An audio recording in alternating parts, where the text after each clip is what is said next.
Let's add 0.1 to 0.2.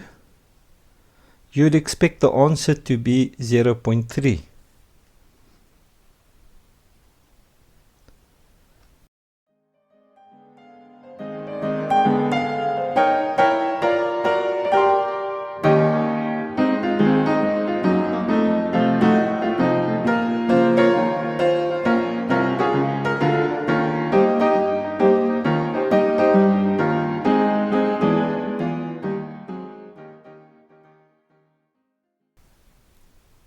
Well, it seems we were wrong.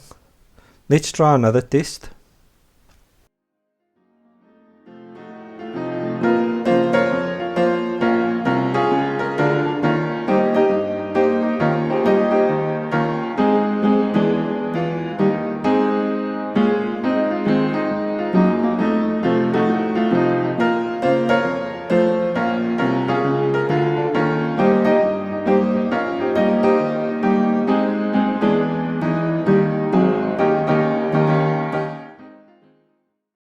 We would expect the loop to repeat 10 times and output as below from 0.0 to 0.9.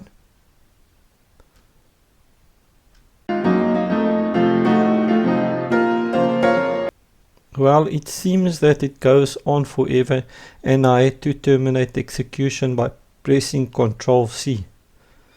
So what happened here? Welcome to lesson 36 on floating point numbers. To solve this, we need to look at the IEEE 754 standard that is used to store and manipulate floating point numbers. The IEEE 754 is a standard for representing and manipulating floating point quantities that are followed by all modern computer systems and microcontrollers. If you have a large number such as 9.765 to the power of 10 to the 45, if we had to store this number in a binary equivalent, it would occupy a lot of memory. So rather than this, the IEEE 754 standard approximates this number and then stores the required information such as the sign, the exponent, and the mantissa part.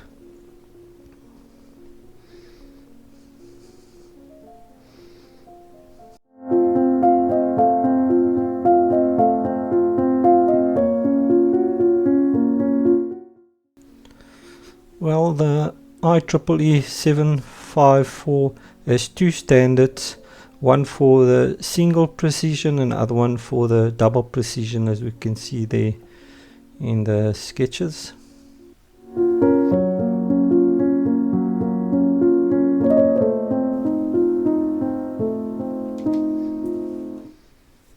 I'll be using the single precision for my example. Now the single precision has three components: the sign bit, which is the first bit, 1 for negative and 0 for positive. It's got the exponent part, which is 8 bits for single precision and 11 bits for the double precision, and then you got the mantis, which contains all the remaining bits.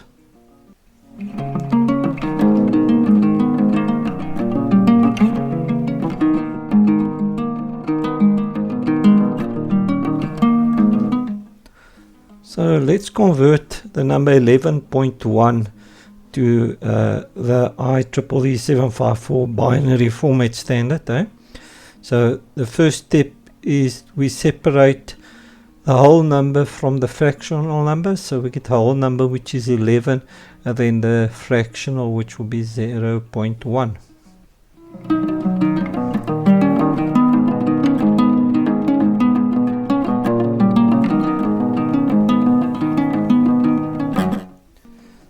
We convert the whole number to its binary form. We divide by 2 and the remainder is our result. So 11 gives you 1011 in binary form.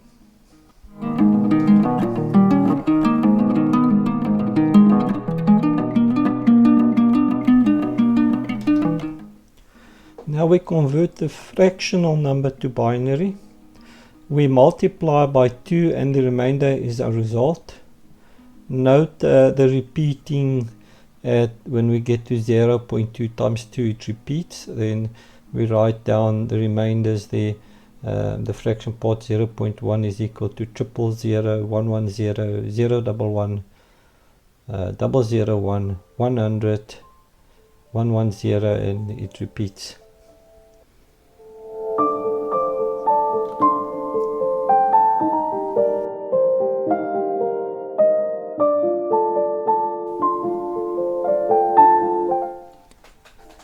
Here we see the two parts of 11.1 in its binary format.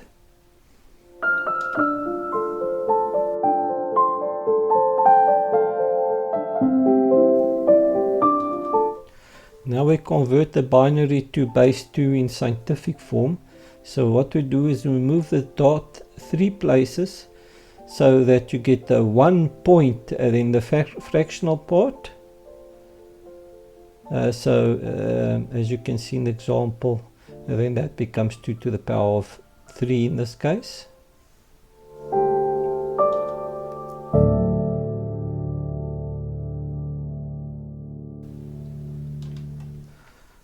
Now we calculate the value of the exponent bits.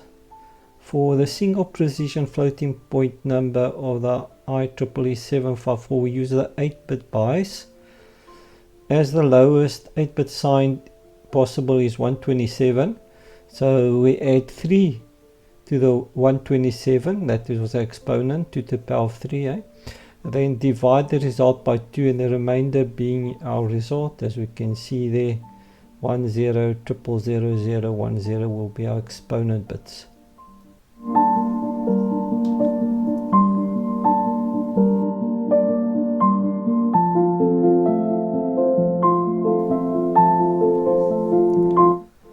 Now we determine the mantis. So we've got 1.001, 000, 110, and so on to the 2 to the exponent of 3. First thing we do is we drop the 1, the most significant bit, the 1, because in scientific notation we'll always have a 1 point. And then the rule states that if the 24th bit, our least significant bit, is a 1, then we add a 1 to the 23rd bit, bit number 23, the least significant bit. So that becomes, it ends then with 10, as you can see over there.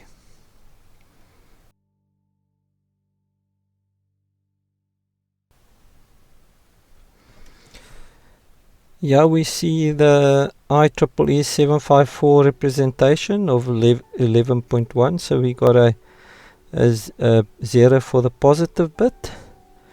And then we got 1 and 5 zeros, 1 0 for the exponent part. And then we got the rest of the number, which is the significant part, in a 23-bit, which is known as the mantissa. So this is how it's stored in the computer.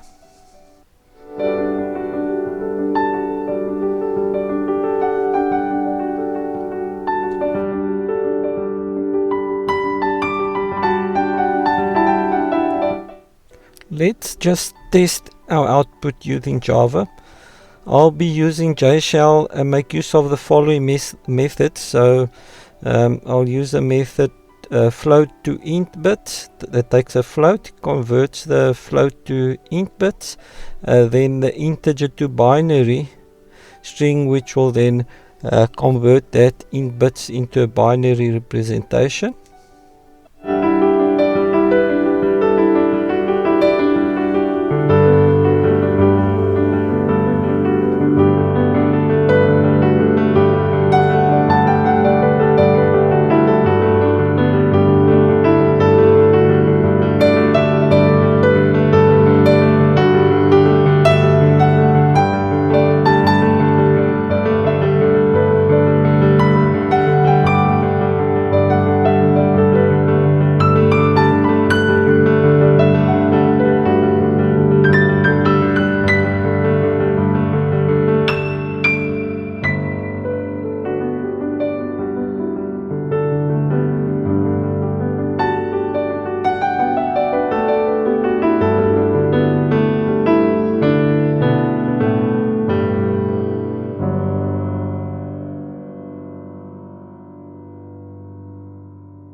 let's compare our result with that given by Java.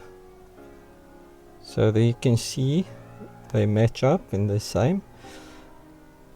Now let's separate the exponent and the mantissa. There it is, as we can see.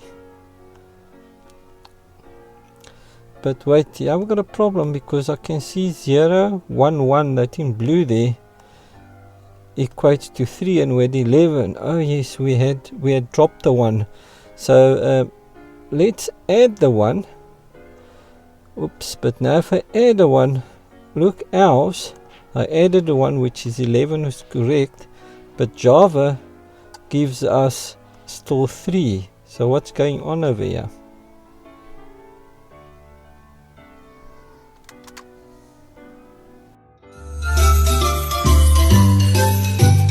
Peekaboo. Many floating point representations have an implicit hidden bit in the mantissa. This is a bit which is present virtually in the mantissa, but not stored in memory because its value is always 1 in a normalized number. And that is what's happening here, where we added our 1 and Java knows it's there, but it's hidden to save memory.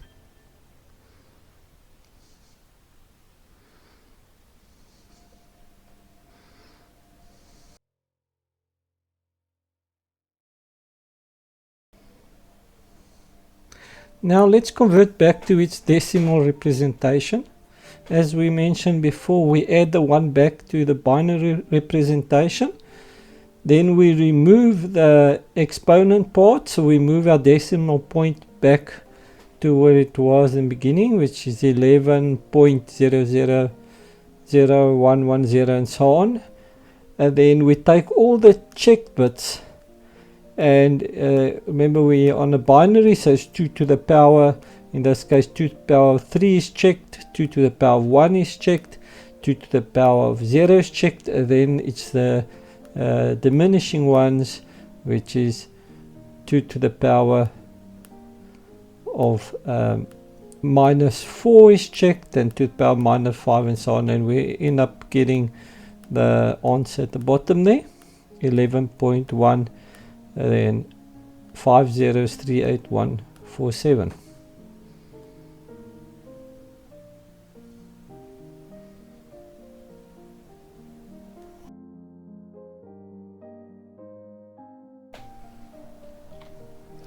Let's test this using Java and jshell. I'll be using the two methods. The one is an integer parseInt method that takes a string and its radix, in other words the string and a 2 in my case, and it passes a string argument back as an assigned integer. Then that integer then I'll use in the floats method, float int bits to float, and it takes those int bits and returns a float.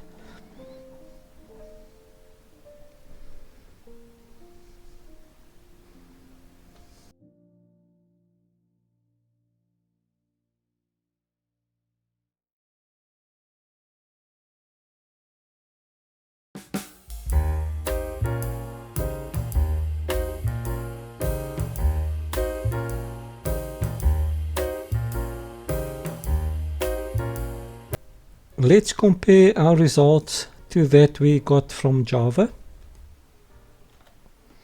Now there seems to be a difference. This can be a rounding issue, as it seems Java's float has rounded our results to 3 digits, 2 decimals with 1 fractional part.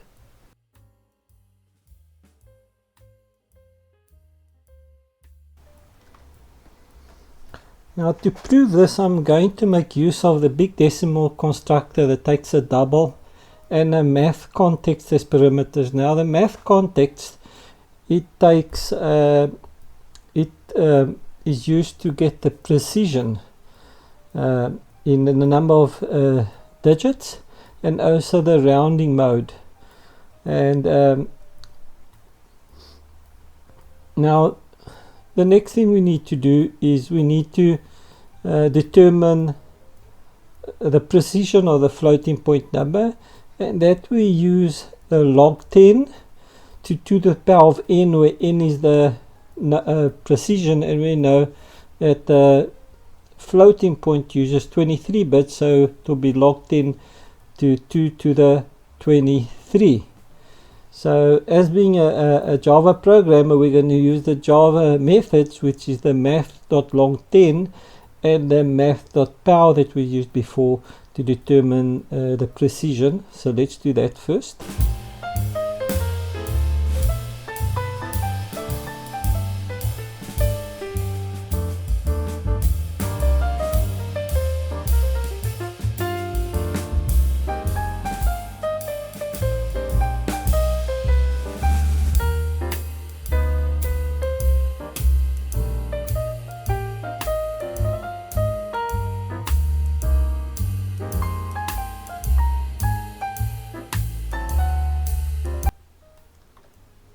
So from this we can see that Java's float uses 7-digit precision. So now we're going to use the big decimal that takes double value and the math context, and let's set our precision to 13 on the float like we got on ours there. So we had 11 point something, a total of 13, to see what the result will be.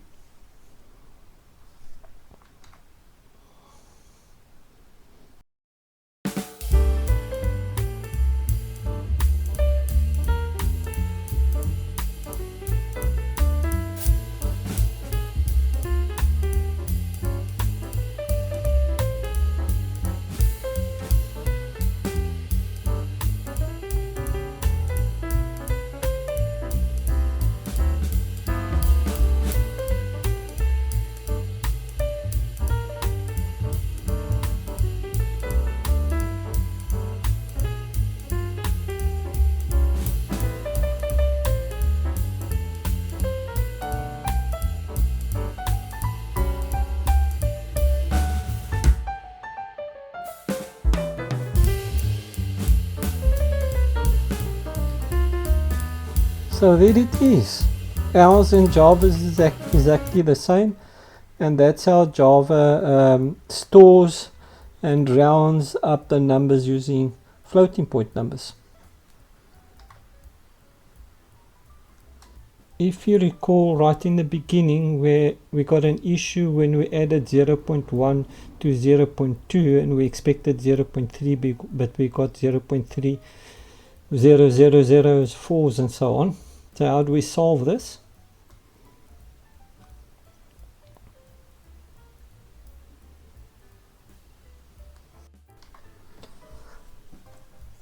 Well, I make use of the big decimal, and I use a constructor that takes a string, and the other one I'm using the value of the static method value of.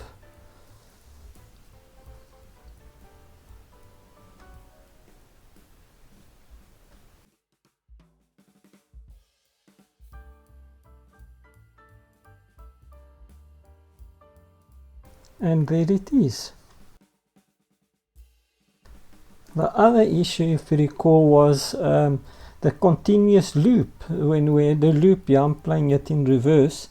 Using a floating point number, I had to stop the application by pressing Ctrl C, because it looped continuously instead of just 10 times. So what's the solution to this one? Once again, we, instead of the float or the double in the loop, we use the big decimal. So the lesson here is, if you're using floating point numbers and you need high accuracy, such as say currency, money, or loops and things like that, you'll use the big decimal instead of the float or the double.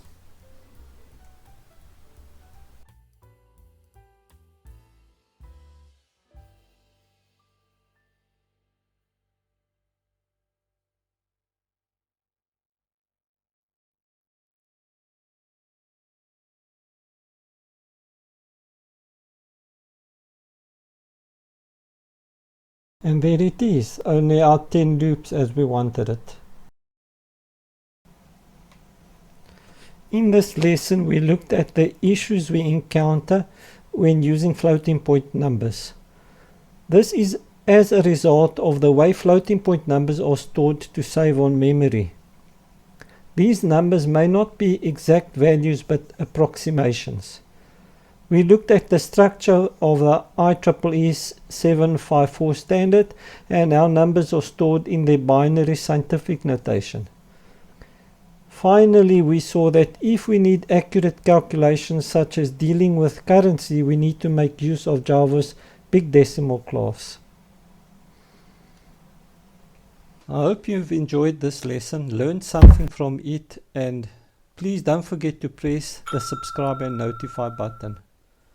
I've also got a Facebook page related to this channel.